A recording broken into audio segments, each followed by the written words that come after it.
डुमरी से विधायक जयराम महतो सोनम वांगचुक के समर्थन में जंतर मंतर जा पहुंचे। वहां छात्रों के समर्थन में विधायक ने बीजेपी पर जमकर हमला किया और कहा कि अगर कोई भी छात्रों के हक में आवाज उठाता है तो बीजेपी उसे एंटी नेशनलिस्ट कह देती है। वहीं केंद्र सरकार से छात्रों की समस्या पर चुप्पी तोड़ने और तत्काल बातचीत शुरू करने की अपील भी की।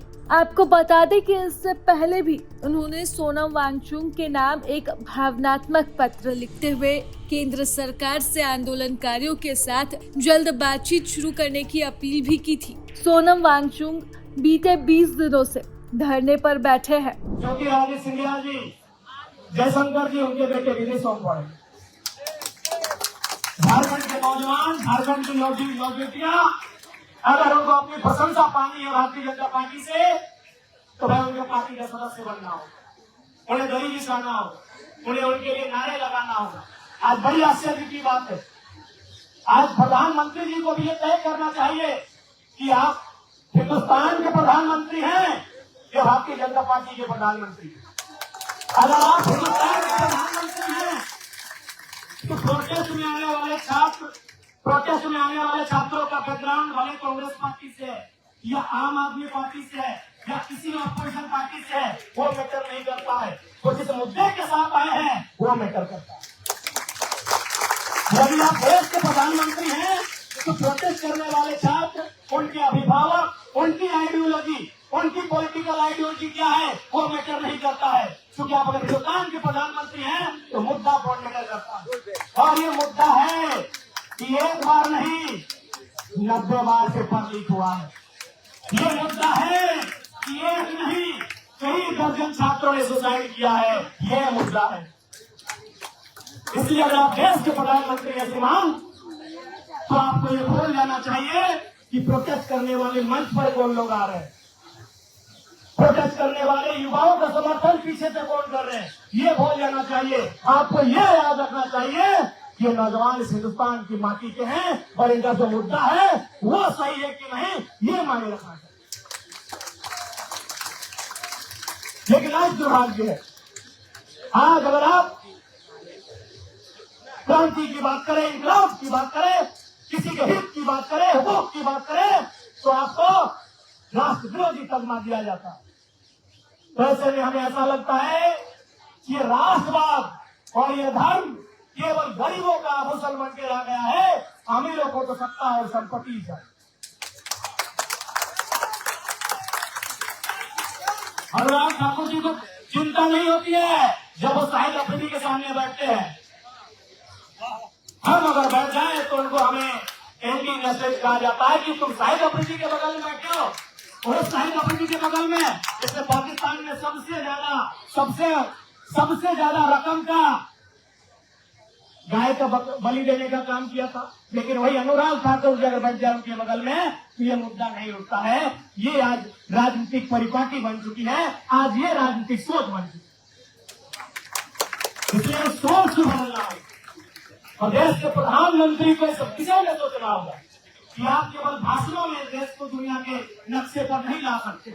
आपको एक विजन के साथ इस देश को नंबर 1 बनाना होगा। आपको एक मिशन के साथ इस देश को बेहतर बनाना होगा। और दुनिया की तारीख गवाह है, जिन देशों ने लोकतंत्र को अपनाया, जिन देशों ने दुनिया के मानचित्र पर अपना विशेष स्थान बनाया, उन्होंने एजुकेशन सिस्टम में क्रांतिकारी बदलाव, उन्होंने अपने एजुकेशन सिस्टम में बदलाव किए, तब जाकर दुनिया के मानचित्र में अपना एक स्थान बनाया है।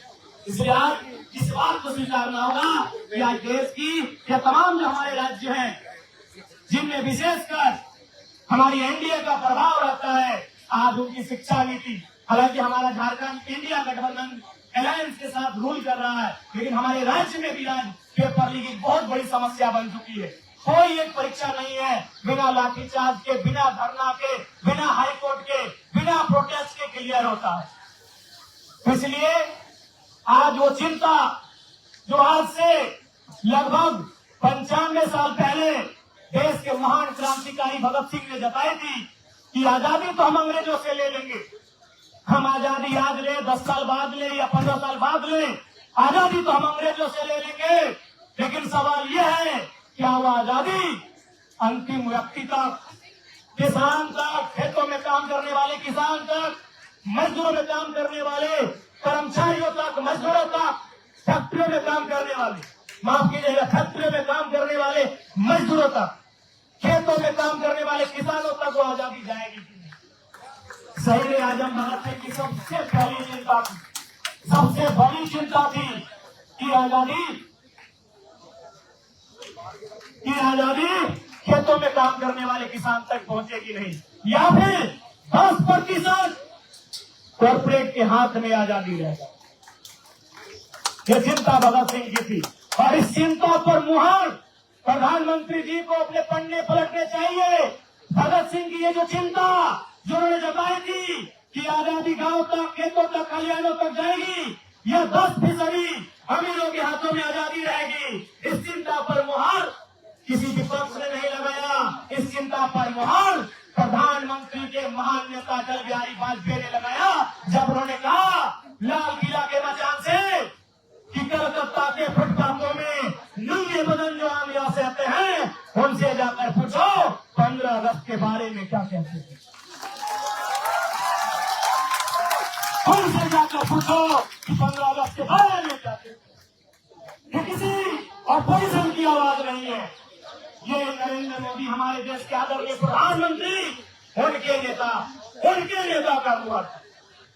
इसलिए आज पूरे देश को इस विषय पर तो सोचना चाहिए। आज देश के हालात पर चिंतन करने की आवश्यकता है। आज हमारे देश की मीडिया का हालात क्या है, आज ब्यूरोक्रेसी का हालात क्या है, कि स्वतंत्र व्यवस्थाएं थी, सीबीआई रहे, ईडी रहे, तमाम जो स्वतंत्र व्यवस्थाएं जिनको हम ऑटोनॉमस बॉडी के नाम से जानते थे, आज उनकी क्या व्यवस्थाएं हैं, इस पर देश को चिंता करनी चाहिए। समय का अभाव है, बहुत सारे साथी मंच पर हैं।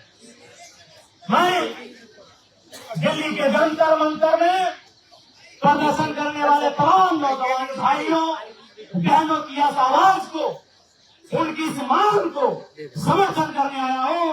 और बिल्कुल आज सोनम सर जो भूखहड़ताल अनशन पर बैठे हैं, मैं उनके इस त्याग को, उनके इस संघर्ष को, उनके इस तप को नमन और वंदन करने आया हूं। और साथ ही साथ जो लोग घरों में बैठे हैं, जो लोग घरों में बैठकर केवल सोशल साइट से जुड़े हैं, मैं उनसे भी कहना चाहूंगा, आवाज उठाइए।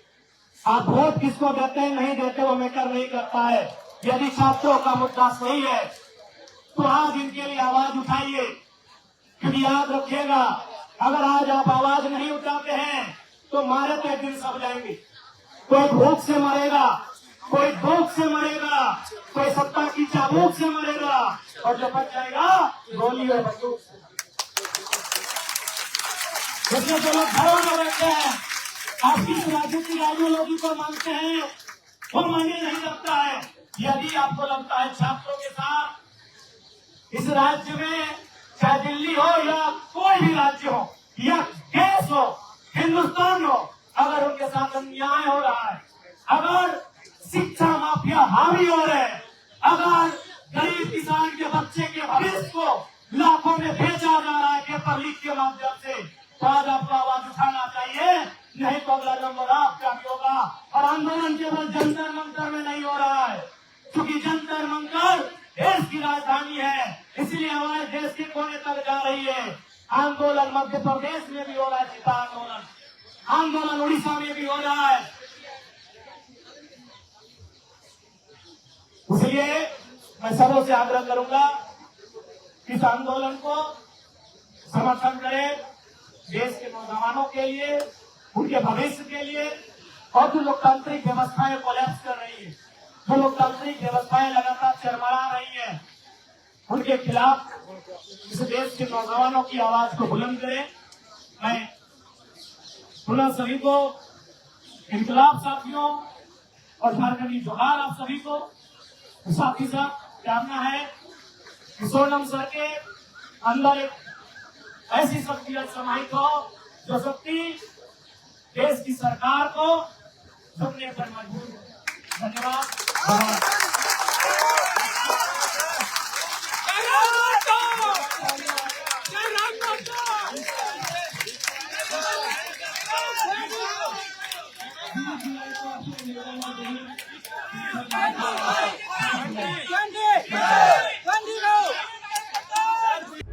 प्रभात खबर .com, विश्वास वही, रफ्तार नहीं।